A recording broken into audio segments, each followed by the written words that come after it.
What's going on, guys? This is Specialty on Steadfast Courage. Today, I don't have a gun review for you. I don't have a gear review either. But I got those coming up soon. A few videos from now on how to make a ghillie suit. That should be interesting. But today, I want to talk about something very interesting. A new situation has occurred in the Russia war with Ukraine. But you can check out my other video about should you go to war in Russia as an American for Ukraine. I would say no, but that's just me. That's just what I think. Don't do it to waste your life for another war that it's just a proxy war. Doesn't make any sense, not to me anyways. Maybe to some of you guys who think that, hey, that we should know bullies in this world and Putin's a bully and all that, blah, blah, blah, blah. But no, that's just not what I think. Wait till they're at your doorstep now, all right? Or, not doorstep, wait till they come here or something, you know? Plenty of fight left in the world, all right? You don't have to throw it away just really quick, unless you want that combat experience. Unless you're one of those junkies, then maybe, yeah. That's just if you're a junkie, that's not me.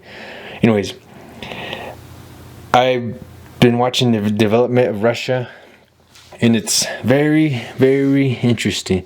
Apparently, thousands of Russian citizens are trying to run away from Russia after Putin is trying to draft a bunch of soldiers to fight his war in Ukraine, which is not good, you know.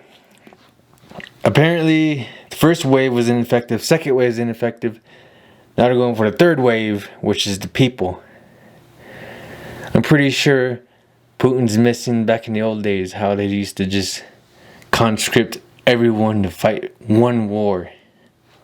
Then again, that was different. That was Russia defending against the Germans. That's a totally different situation. This is a different situation than that. But it's a very interesting situation for this to occur. We got this article here from Forbes.com, and I'm going to show some footage of it. And here we go. The desperation to avoid fighting has taken many forms ever since the partial mobilization was announced on Wednesday. Exodus is an obvious one, and this was the Russian border with Finland overnight. These are aerial shots of the border with Georgia, one long traffic jam. The crush has increased ever since reports surfaced that all of Russia's borders may be closed to men of fighting age later this week. Witness Russia's mail drain. Those who have managed to make it to the Georgian capital Tbilisi now feel free to speak their mind about this war. Россию расчленяют, убивают правительство коррупцией, безнаказанностью абсолютной, лишением всех прав и свобод, выражения мнений.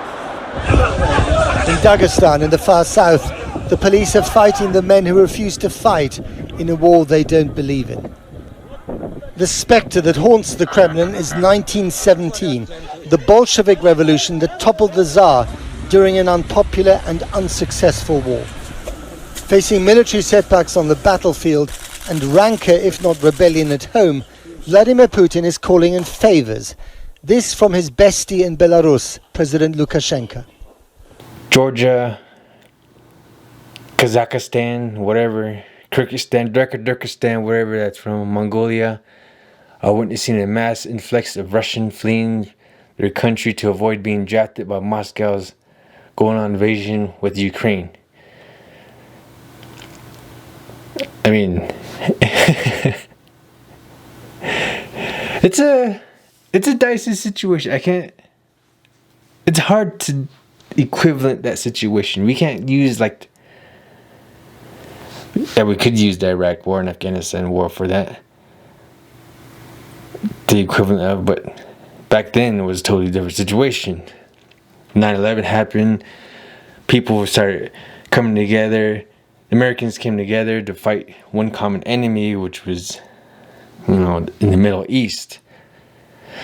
That's a totally different situation. This one, Putin is automatically attacking and losing this battle with Ukrainians, which isn't good.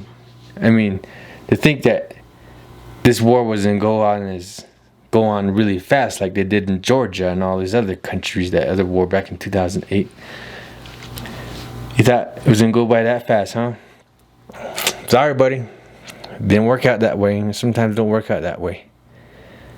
You can see there's thousands of people trying to run away from this place. Thousands. They're trying to flee to Turkey, Armenia, Serbia, EAU, and the UAE. Just completely just running away. Can you believe that?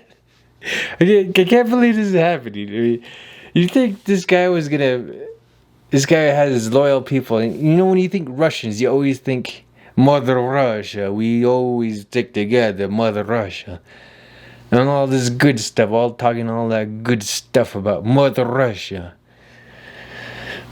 Apparently this is not exactly what they... I guess there's no more loyalty to Mother Russia from the citizens. Then again, we're dealing with the same thing here in America. We got people who don't want to live for America. And there's protesters all over the daggone place, all over Russia. No one wants to fight this war in Russia. Only the very bold and the very crazy want to do this thing. And let's look at the situation, alright? We're looking at how the Russians are, their equipment. We see here the Russian equipment. Броня сила, да? Sucks balls. Це реально треба побачити. Ось, подивіться. Сука, це бронеплита, блін, російського солдата.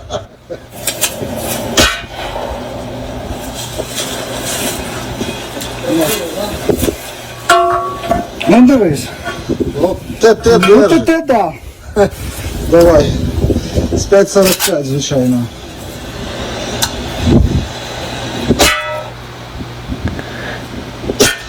А давай тепер дві разом.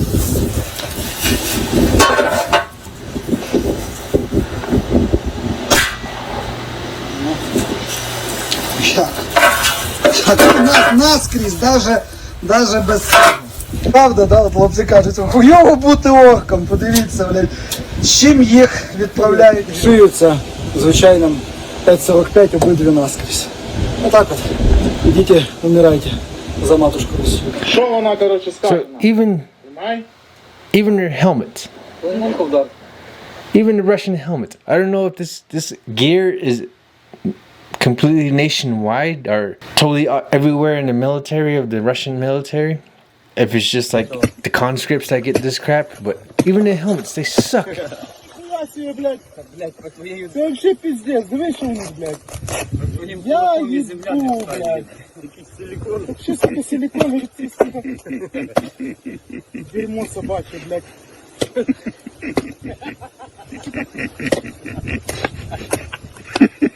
Говно, блядь. Ну нахуй. One hard-headed bastard, yeah, knocked that helmet over. Think about it, fellas. Even a simple Kevlar, Army Kevlar, issued.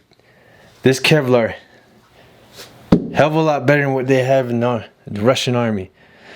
And you always hear about, oh, it's Russian this, Russian that, it's made Russian, all that good crap they're talking about, Russian stuff. They suck. So pretty much, that's it. That's all I want to talk about. So, pretty much, these people are fleeing from their countries. And you got to see their equipment. The Russian equipment. I don't know if it's just one unit, one squad that didn't have enough anything. And they were just giving this crap. Or they made it by themselves. Or who knows what's going on with these guys. All I know is that it's not everyone gets the high-speed gear. Same with the army, but at least our gear is a hell of a lot better than theirs. Even the National Guard's gear is miles better than this crap. and this guy, Putin, wants to continue pushing these people into war. They don't have any equipment. I mean, if this is their equipment, why would you want to go to war with this? This is not 1942 to 1943. You can't just thrust people in the heat of combat for no good reason, without any good reason. This is not a good reason. Just because you're land grabbing. Maybe if you had way better equipment, way better training of you guys, your troops, way better everything. I'm talking about U.S. Army quality. Alright? I'm not talking about just Russia garbage. Alright? If you had all this stuff, all the equipment, everything situated, I'm talking about Abrams style weapons or tanks, M4 style weapons, the new army equipment, weapons, all this stuff would make the world a lot better if you had any of the inkling of this stuff. I'm sure you could get people. Of course you could get people.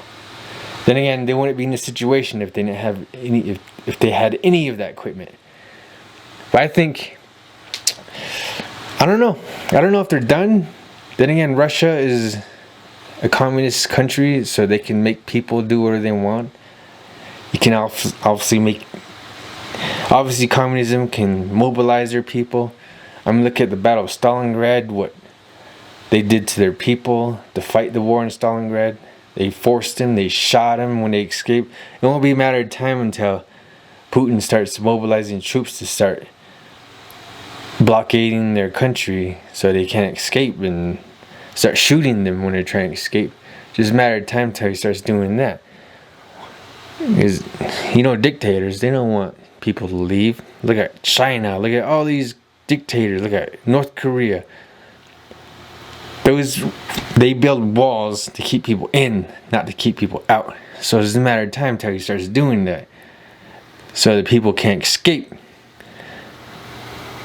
And we'll see how this stuff goes. You don't never know how these things go. People might, and I don't want to say, oh, they should rise up against the government. Come on, please, you're not going to do that.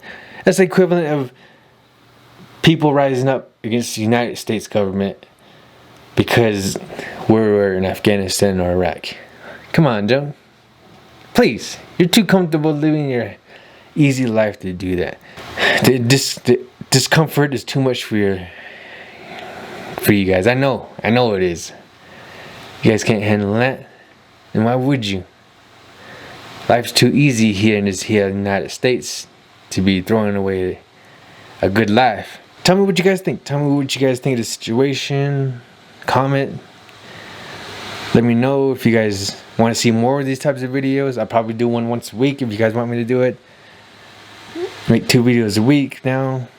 And make sure you check out other videos on Steadfast Courage. Steadfast Courage is always good to watch.